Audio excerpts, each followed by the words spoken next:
ആ വ്യക്തിയുടെ ശിക്ഷാ കാലയളവ് തീരുന്നതുവരെ മാറി മാറി പടയാളികൾ ഷിഫ്റ്റായി വന്നുകൊണ്ട് കുറ്റവാളിയായി കിടക്കുന്നയാളുടെ കരം ഒരു ചങ്ങല കൊണ്ട് ബന്ധിക്കപ്പെട്ട് ആ ചങ്ങലയുടെ മറ്റേയറ്റം ആ പടയാളിയുടെ കരങ്ങളുമായി ബന്ധിക്കപ്പെട്ടിരിക്കുന്ന ഒരു പ്രത്യേക അവസ്ഥയാണ് ഈ കാരാഗൃഹത്തിന് ഉള്ളത്.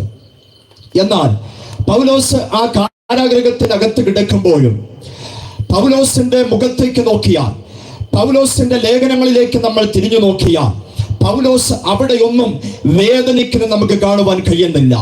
പൗലോസ് ആ കാരാഗൃഹത്തിനകത്ത് ബന്ധിക്കപ്പെട്ട് കിടക്കുമ്പോഴും തൻ്റെ മുഖത്ത് തെല്ലും ആശങ്കയില്ല. താൻ ആ കാരാഗൃഹത്തിൽ തെല്ലും ദുഃഖിതനല്ല. അവിടെ കിടന്നുകൊണ്ട് താൻ സന്തോഷം അനുഭവിക്കുന്നു, ദൈവികമായ പ്രത്യാശ അനുഭവിക്കുന്നു. പൗലോസ് ഫിലിപ്പിയ ലേഖനം എഴുതുമ്പോൾ സഭയോട് പറയുകയാണ്, കർത്താവിൽ സന്തോഷിപ്പിൻ, സന്തോഷിപ്പിൻ എന്ന് ഞാൻ പിന്നെയും നിങ്ങളോട് പറയുന്നു. അങ്ങനെയെങ്കിൽ കാരാഗൃഹത്തിൽ കിടക്കുന്ന പൗലോസ്, ഒറ്റപ്പെടൽ അനുഭവിക്കുന്ന പൗലോസ്, അവൻ ഒരു ചങ്ങലയാൽ ബന്ധിക്കപ്പെട്ട് വീട്ടുതടങ്കിൽ കിടക്കുന്ന പൗലോസ്, അവൻ എന്തുകൊണ്ട് ദൈവസഭയോട് പറയുന്നു നിങ്ങൾ കർത്താവിൽ സന്തോഷിക്കണം, പിന്നെയും സന്തോഷിക്കണമെന്ന് പറയുന്നത്? അതിന്റെ പിന്നെ കാരണം എന്താണ്? അതിന്റെ അർത്ഥം പൗലോസ് ആ കാരാഗൃഹത്തിനകത്ത് കിടക്കുമ്പോൾ താൻ ഒരിക്കലും കാരാഗൃഹത്തിന്റെ വേദന അനുഭവിക്കുന്നില്ല. തൻ്റെ കരം ചങ്ങലയാൽ ബന്ധിക്കപ്പെട്ടിരിക്കുന്നെങ്കിലും അത് തൻ്റെ ക്രിസ്തീയ ജീവിതത്തെ തളർത്തുന്നില്ല. എന്താ കാരണമെന്നറിയാമോ? ആ കാരാഗൃഹത്തിനകത്ത് താൻ അനുഭവിക്കുന്നത് തൻ്റെ അരുമനാഥനായ യേശു ക്രിസ്തുവിന്റെ മഹനീയമായ സാന്നിധ്യമാണ്. അതുകൊണ്ട് ഫിലിപ്പിയ, കൊലോസിയ, അതുപോലെ എഫീസ്യ ലേഖനങ്ങൾ, ഫിലേമോന്റെ ലേഖനങ്ങൾ അറിയപ്പെടുന്നത് ക്രിസ്റ്റോളജിക്കൽ എപ്പിസ്റ്റൽസ് അഥവാ യേശു ക്രിസ്തുവുമായി ബന്ധപ്പെട്ട് ക്രിസ്തു തത്വശാസ്ത്രപരമായ ലേഖനങ്ങൾ എന്ന പേരിലാണ്. അങ്ങനെയെങ്കിൽ പൗലോസ് ആ കാരാഗൃഹത്തിനകത്ത് കിടക്കുമ്പോൾ തൻ്റെ ഉള്ളം, തൻ്റെ മനസ്സ്, തൻ്റെ ഹൃദയം, തൻ്റെ തൂലിക, തൻ്റെ ഉള്ളം മുഴുവനും യേശു ക്രിസ്തുവിനെ കുറിച്ചുള്ള വെളിപ്പാടുകളും യേശു ക്രിസ്തുവിനെ കുറിച്ചുള്ള ചിന്തകളും യേശുവിനെ കുറിച്ചുള്ള ആശയങ്ങളും തൻ്റെ അകത്ത് കിടക്കുന്നിടത്തോളം കാലം കാരാഗൃഹത്തിന്റെ വേദന തൻ്റെ വേദനയായി മാറുന്നില്ല. കാരാഗൃഹത്തിന്റെ ഒറ്റപ്പെടൽ തനിക്കൊരു തളർച്ചയായി മാറുന്നില്ല. കാരാഗൃഹത്തിനകത്ത് തന്റെ കരങ്ങൾ ചങ്ങലയാൽ ബന്ധിക്കപ്പെട്ടിരിക്കുന്നെങ്കിലും ആ ദൈവ മനുഷ്യൻ തളർന്നു പോകുന്നില്ല.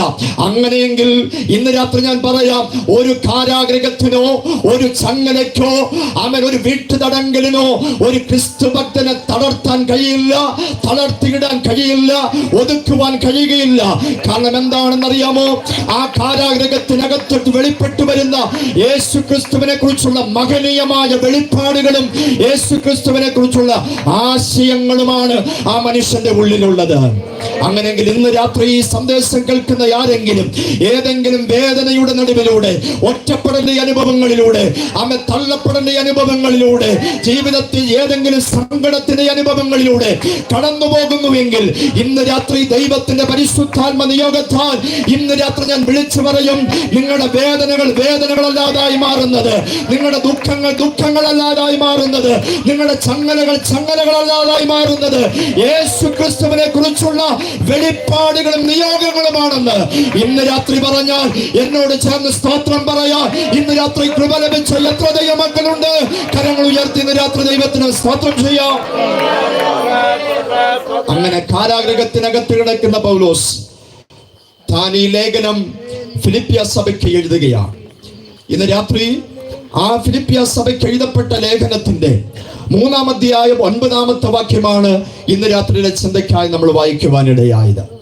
എന്താ വാക്യത്തിന്റെ പ്രത്യേകത? അവിടെ ഇങ്ങനെയാണ് പരാമർശിപ്പിക്കുന്നത്, ഞാൻ ക്രിസ്തുവിനെ നേടേണ്ടതിനും ന്യായപ്രമാണത്താലുള്ള എൻ്റെ സ്വന്തം നീതിയാലല്ല, ക്രിസ്തുയേശുവിന്റെ വിശ്വാസത്താൽ ദൈവം നൽകുന്ന നീതി ലഭിച്ചിട്ട്. ഇന്ന് രാത്രി ആ വാക്യത്തിൽ നിന്നുകൊണ്ട് ഒരു വാക്ക് മാത്രം അടർത്തിയെടുത്തുകൊണ്ട് ഇന്ന് രാത്രിയിലെ എൻ്റെ സവിസ്തരമായ പ്രഭാഷണത്തെ മുന്നോട്ട് കൊണ്ടുപോകുവാനാണ് ഇന്ന് രാത്രി ഞാൻ ആഗ്രഹിക്കുന്നത്. ഇന്ന് രാത്രിയിലെ എൻ്റെ പ്രസംഗ വിഷയം, എൻ്റെ ഉള്ളടക്കം എന്ന് പറയുന്നത് യേശു ക്രിസ്തുവിലുള്ള വിശ്വാസം അഥവാ ക്രിസ്തുയേശുവിലുള്ള വിശ്വാസം എന്ന ഒരു ടോപ്പിക്കാണ് ഇന്ന് രാത്രി നിങ്ങൾ